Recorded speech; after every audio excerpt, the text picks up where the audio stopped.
In Brazil, the federal police arrested former Justice Minister Anderson Torres in the framework of investigations into coup actions against President Lula da Silva on January 8th. In Peru, President Boluarte partially acknowledged possible responsibilities in the Juliaca repression, but said she will remain in office. And the governments of Syria and Russia evaluate mechanisms for deepening cooperation in the energy sector.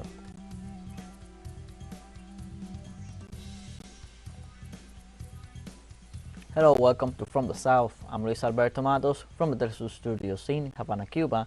We begin with the news. In Brazil, the former Minister of Justice and Public Security in the government of Jair Bolsonaro, Anderson Torres, was arrested on Saturday in the framework of the investigation for the coup acts against Luis Ignacio da Silva.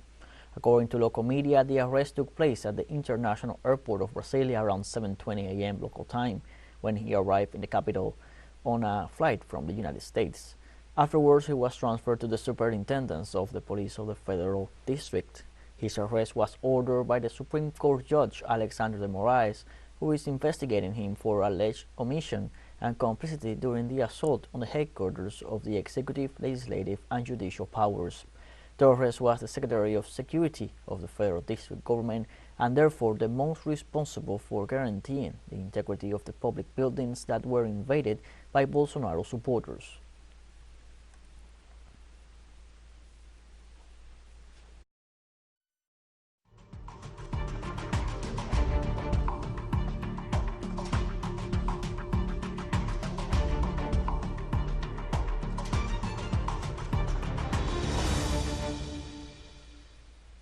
Peruvian President Boluarte stated on Friday that she would not resign while asking for forgiveness in case her government made a mistake in finding peace and calm.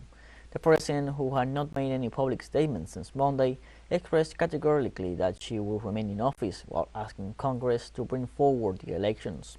She did so in a conference held after swearing three new ministers who replaced the resigning ministers of Labor and Employment, Promotion, Women and Vulnerable Populations, and the Interior.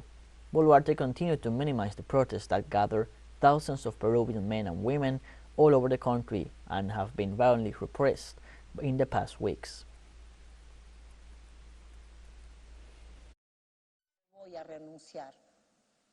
I am not going to resign. My commitment is with Peru and not with those minuscule groups that are bleeding our country, so we can leave the path found and defined of the process that will allow our citizens to elect the new authorities in the next elections. In Peru, congressmen filed a complaint against the 19 ministers that make up the cabinet of President Boluarte, who on Friday reiterated that she will remain in office despite demonstrations demanding her resignation. Congresswoman Kelly Portalatino from the Peru Libre Party presented the initiative before the Subcommission of Constitutional Accusations. She indicated that the accusation responds to the crimes perpetrated by the administration against the Peruvian citizens, including homicide and serious injuries during the demonstrations that have taken place in the past weeks. The violent repression against protests demanding Boluarte's resignation have left a total of nearly 50 civilians killed, as well as hundreds of demonstrators injured or detained. In the official document, Portalatino requested that the responsibilities of the accused officials be determined through a special parliamentary process.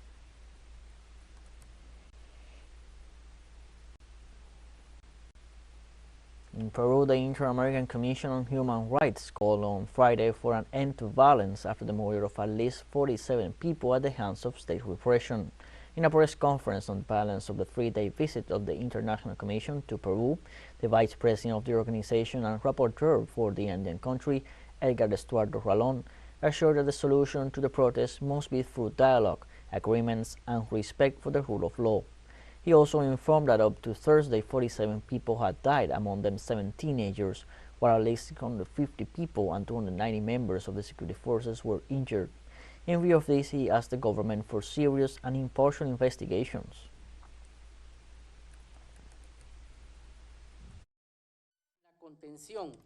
In the containment of certain acts of violence, the Commission receives reports of indiscriminate shootings against demonstrators in certain regions such as Ayacucho, as well as other reports of shots fired at vital points with lethal and high-caliber weapons in violation of the principle of the gradual use of force. The people of Peru remain out on the streets in rejection of President Boluarte's government and to demand a number of political changes in the country. On Friday night, residents of Ayacucho marched in the streets to demand the release of leaders and students arrested by the national police, claiming that this is a typical measure of a dictatorship that seeks to intimidate the population by means of death and arbitrary arrests. Demonstrators walked through the main streets of Huamanga before they elected a new board of directors of the People's Defense Front of Ayacucho, which will work provisionally with the following platform: freedom for the prisoners, resignation of President Boluarte, closing of Congress, and new elections.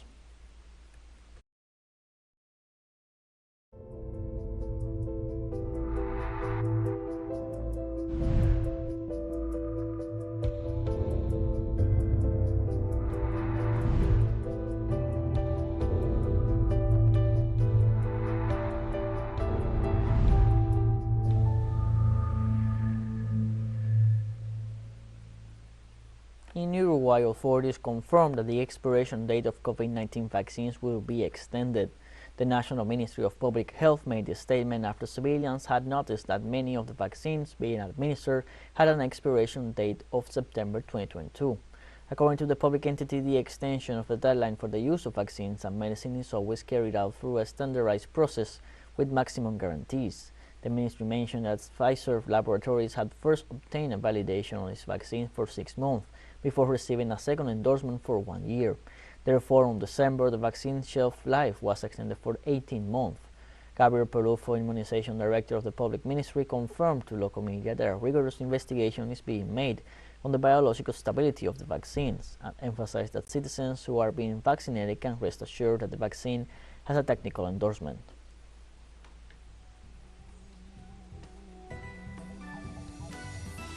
Let us take a short break, but first remember you can follow us on TikTok at the account at TeleSUR English, in which you will be able to see news in different formats, news updates, and much more. Welcome back from the South. Following the North American Leaders Summit that took place in Mexico earlier this week and concluded with a commitment to greater cooperation on issues such as trade and migration, opinions among Mexicans seems divided, especially regarding the high presence of migrants from other countries in Mexican territory. Our correspondent in Mexico, Daniel Rosas, with the details. Following the announcement of greater economic cooperation between the countries of North America, Mexicans welcome temporary visas to work in the United States or Canada, but at the same time reject the presence of thousands of migrants on Mexican soil. Trade with Canada and the United States, as long as Mr. Ebrard negotiates, everything can work out very well for Mexico. I think it's good or correct, since we really turn to other places to have more income, because here, with so much crime, it is no longer possible. Bringing Canadian companies here helps to create jobs, doesn't it? And if we Mexicans can create companies there, so much better. But opinions change when it comes to creating jobs in Mexico for people from Central and South America. Migration at a global level is already a troubled situation itself. Keeping 3,000 people at the border when we have so many problems there, I don't think that is right. I don't like it. I don't really like that. I don't like the relationship with the United States because at the end of the day, it's when they want you, they just use people. Well, the United States might be able to cooperate to maintain or help those people here. I mean, if it give us a budget, that would be great. And for some people, this is not important, not even the meeting of the leaders. I think there are more important issues to solve, to talk about, to discuss, rather than the visit of a president from another country. These opinions stand in contrast to the optimism shown by the Mexican authorities. We consider that the summit on the bilateral meetings has been a success for Mexico and for North America. We remind you that a few years ago, when this government began, it was in question whether or not North America had a common future. It was very good that this meeting took place. It was very good for our people, and I would say that it was in the interest of the people of Canada, the people of the United States, and the people of Mexico. The three countries will establish a committee to speed up the uptake of the region's integration. It will have 4 experts from each nation. Daniel Rosas, TeleSUR, Ciudad de México. In the Czech Republic, polling stations began counting votes following the end of the second day of elections, with a high turnout of more than 60%. According to official figures of the 8 candidates, former Prime Minister Andrzej Babis, retired General Petr Pavel, and academic economist Danush Nerudova appeared to be the 3 front-runners in the presidential contest. So far, polls indicate that no candidate will get more than 50% of the votes, while the people are still waiting for the 2 winning candidates who will face each other in the second round on January 27th and the 28th. The new leader appointed this day will replace the current president, Milos Zeman, whose term of office ends in March.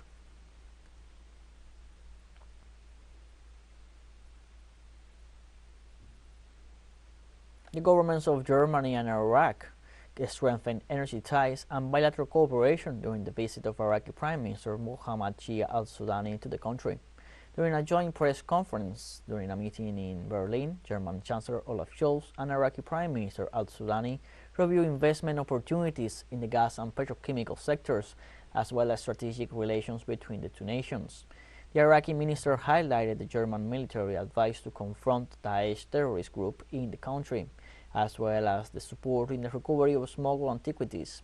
The German Chancellor said that his government is looking for individual suppliers after the problems derived from the conflict in Ukraine and the European sanctions against Russia, and assured that the Arab nation is a very important cooperation partner.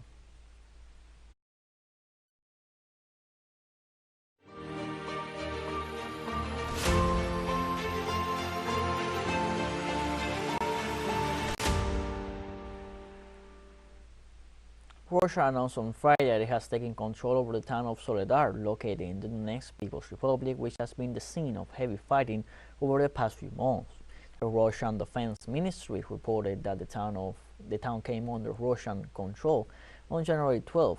Official Defense Ministry spokesman Igor Konashenkov said that full control over Soledar makes it possible to cut off the supply routes of the Ukrainian troops in the southwestern town of Artyomov, and thus block and encircle the remaining units of the Ukrainian armed forces in the town. The Russian Defense Ministry also said that the assault on the nationalist-occupied urban centers of Soledar was successfully carried out by the Wagner Group, a private military formation.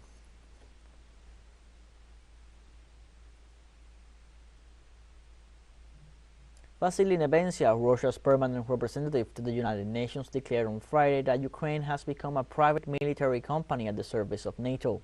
During a session of Security Council, Nebensia remarked that Kiev, contrary to the facts and common sense, has the delusion that thanks to NATO's military assistance it will succeed in defeating Russia in the battlefield, and continued, as a result, Ukraine has essentially become a private military enterprise of NATO, being paid money, being provided with weapons and information, and being told where to shoot and where to attack.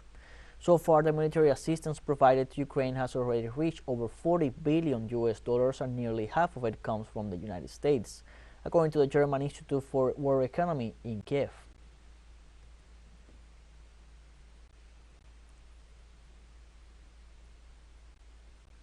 New York City residents in the United States marched Saturday to call for peace between Russia and Ukraine.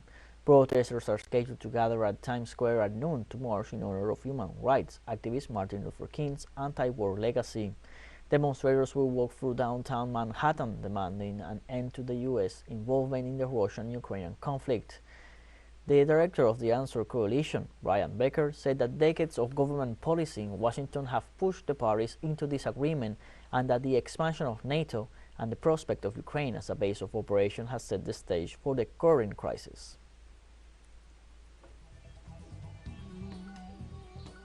And we have more news coming up after a final short break, so don't go away. Welcome back from the south. The governments of Syria and Russia evaluate mechanisms for deepening cooperation in the energy sector. The Syrian ambassador to the Russian Federation, Bashar al-Jafari, Review with a delegation of the government of the Eurasian country the ways to develop bilateral cooperation between the two friendly countries in the energy and electricity sector. The officials stressed the need for this cooperation, recalling the difficult circumstances that Syria is currently facing as a result of the policies of the US and Turkish occupiers and their sacking of the resources and wealth of the Syrian people, in addition to the repercussions of unilateral coercive measures. For its part, the Russian delegation affirmed its sincere willingness to strengthen and deepen cooperation between the two countries.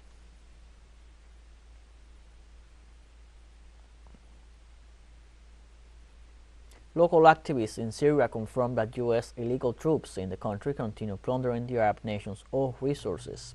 Local media denounced that a caravan of 53 tanker trucks loaded with Syrian crude oil left the oil fields in the northeast of the province of Hasakeh and entered through the illegal crossing of Mahmoudia. This plundering of Syrian assets is added to the many others carried out by U.S. troops together with the so-called democratic forces of Syria and takes place in the middle of the energy crisis that the country is experiencing due to Washington's illegal occupation. The Syrian Foreign Ministry has repeatedly denounced that the losses in the sector exceed $105 billion.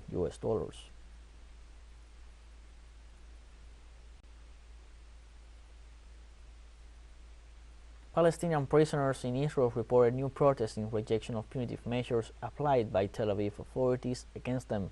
In a press release, prisoners of the governmental Fatah movement called on the inhabitants of occupied territories to support the struggle in Israeli prisons. The prisoners also denounced that they are facing difficult living conditions due to the cold, since they lack heating and coats to cope with the winter. They say that although their families try to bring them clothes, prison service officials in that country do not allow them to receive any. These protests are added to the systematic protests by Palestinian prisoners, including hunger strikes to reject punitive measures taken or to denounce any new Israeli crime in the West Bank or Gaza Strip.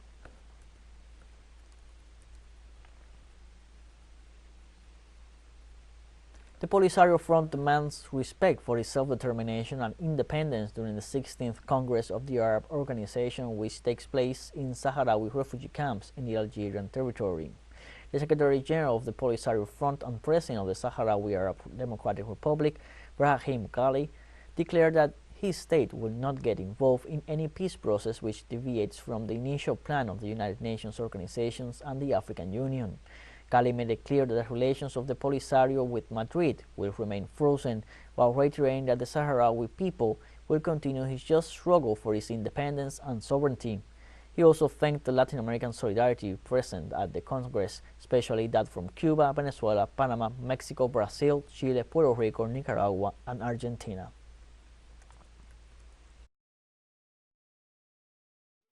The Congress will be a success and will take place thanks to the struggle of the Sahrawi people and their struggle against colonization.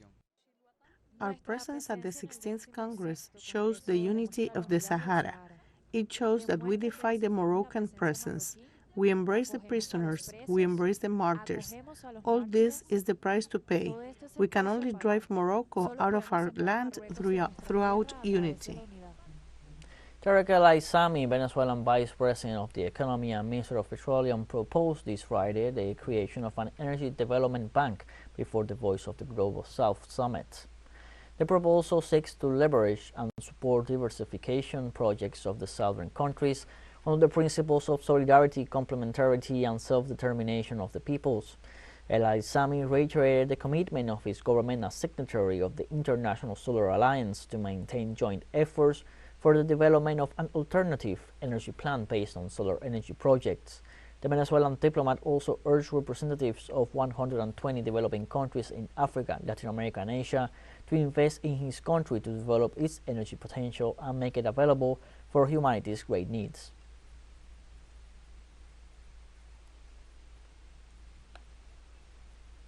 The island nation of Sri Lanka announced on Friday its plans to reduce the number of troops in the army ranks by the year 2030. The members belonging to this armed institution will be reduced to 100,000 troops after strong criticisms that investment in military tactical material is higher than the one for the health and education sectors in the 2023 budget. According to a communique issued by the Ministry of Defense, troops will be limited to 135,000 troops for next year. The overall objective of the strategic plan is to establish a tactically sound and balanced defense force to meet future security challenges.